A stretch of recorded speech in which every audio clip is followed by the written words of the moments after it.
McCamey Manor, located in Somerton, Tennessee, is a horror experience that takes upwards of 10 hours to complete, is specially tailored to each individual's deepest, darkest fears, and requires you to sign a 40-page waiver detailing any torture you may be subjected to. Think of it as a real-life Saw experience, including the laser collars and rusty needle pits. No one has ever gotten through the whole tour, and many people have gone to the hospital because of the experience. Russ McCamey, founder of the manor himself, has even said, "We've only had one death." That's like a pilot saying, "I've only crashed one plane." Yet, for some reason, 24,000 people are on the waiting list for McCamey this year. McCamey isn't the only fear-based attraction in the US, though. Around Halloween time, pre-COVID of course, you didn't have to go far to find a haunted attraction or scarefest. According to PR Newswire, the horror industry is actually worth $7 billion and rising. All of this to elicit the emotion of fear. Simply put, fear is defined as an unpleasant emotion caused by awareness or anticipation of danger that has the power to control, excite, and even for some to seek. While fear is so common, it's one of our least understood and embraced emotions. What makes people tread so far out of their comfort zones, knowing it may be dangerous? Today, we'll first be warily peering at the different types of fear.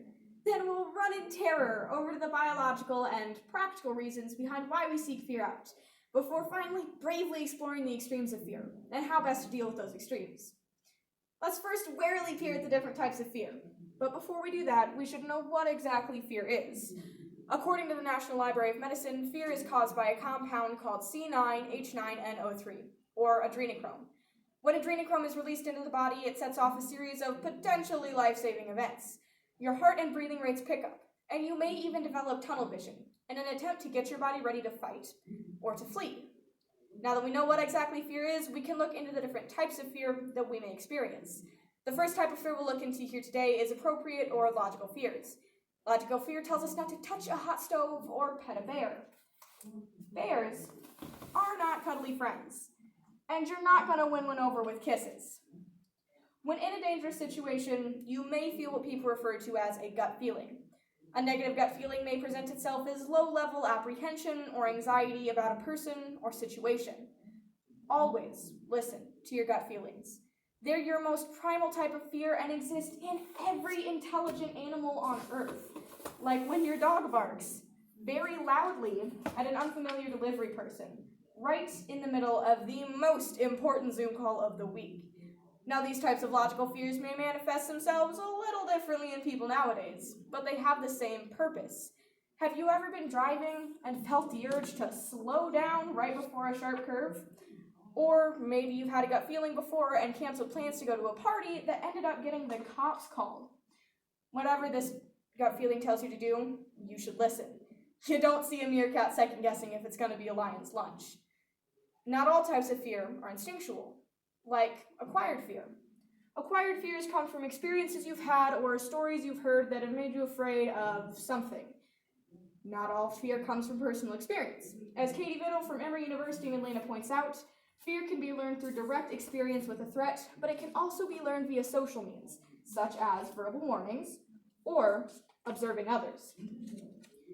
Most of us haven't ever encountered a wild bear personally, but we do know to fear them due to other stories, like the story of Hugh Glass that's featured in the movie The Revenant. Dr. Rick Nauert for Psych Central studied the effects of experiencing a negative situation personally versus hearing about a negative situation from someone else. Dr. Nauert concluded that the amygdala, the part of the brain critical to acquiring fears, reacts the same way to direct and indirect negative experiences. For example, if you see a video of a hiker getting mauled by a bison, maybe you don't try and get a bison selfie on your next trip to scenic South Dakota. The third and final type of fear we'll look into here today is innate fear, or a fear you're born with. Fear of falling and fear of loud noises are the two innate fears that affect people most often.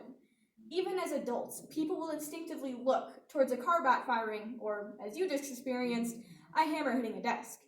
Now, logically, we know that hammer hitting the desk isn't going to hurt us, but biologically, humans are programmed to fear loud and sudden noises. It's the same with the fear of falling. A perfect example of this is the roller coaster industry. Each and every year, 252 million people go to theme parks and carnivals with the intent to terrify themselves on thrill rides like the Zipper, which is held together by a handful of screws and deemed safe by a 20-year-old carny named Chad. According to Richard Stevens, a psychology lecturer at Keele University, perhaps the draw of roller coasters is the enjoyment of the visceral sensation of fear itself, much like watching a horror movie. Logically, we know they're safe, and the small chance of getting hurt is less than the reward of feeling that rush of adrenaline you get rocketing down a peak after a slow build of anticipation as you're going up. Now, let's run in terror over the biological and practical reasons behind why we seek fear out. Basically, we crave adrenaline, also known as epinephrine, which is secreted from the adrenal glands during stressful situations. Adrenaline is a stress hormone and neurotransmitter that quickens heart rate and prepares the body for the fight or flight response.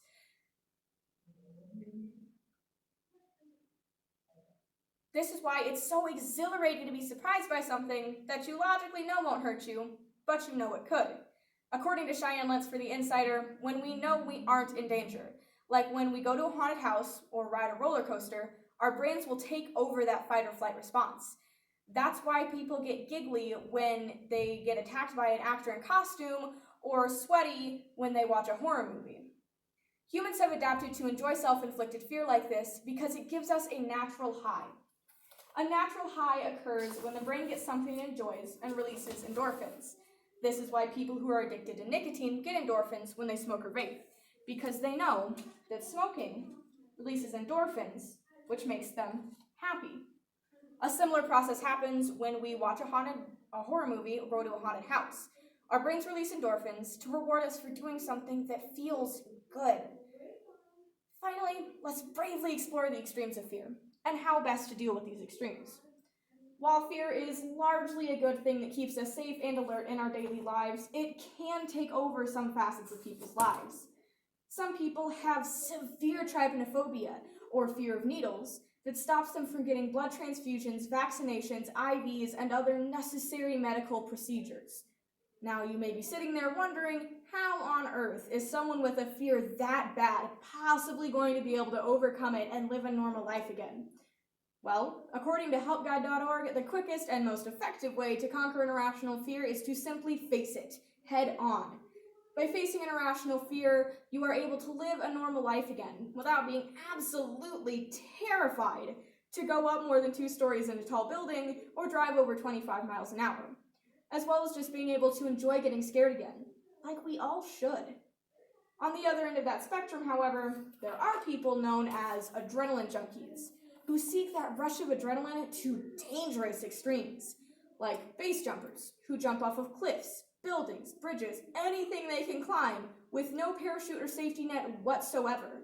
Some adrenaline junkies will gamble away everything they have just for the thrill, and some will even break the law repeatedly in an attempt to get that rush of adrenaline that goes along with doing something that you know you shouldn't be, like hood surfing.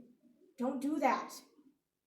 According to zonvillains4goodtherapy.org, ultimately, overcoming adrenaline addiction is about overcoming those unpleasant emotions that adrenaline addiction conceals.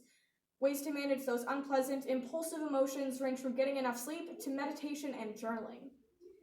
By overcoming the addiction to adrenaline, you have regained control of your life and are able to make rational decisions that will benefit you in the long run. Additionally, people who are predisposed to adrenaline addiction, but are able to handle it, are more likely to be successful in their professional lives because their brains thrive under that kind of pressure. So at the end of the day, fear is an integral part of a happy life, but it has also become an integral part of the entertainment industry worldwide. Every October, people flock to fear-based attractions like McCamey Manor in an attempt to terrify themselves to the point of hospitalization and even death. People enjoy self-inflicted fears so much, we literally evolved to benefit from it. Think about that for a second. We cheated Darwinian logic for the Chucky series. So overall, fear is an important part of a full and healthy life. So embrace it and join me on a terrifying road trip down to Summerton, Tennessee. Thank you.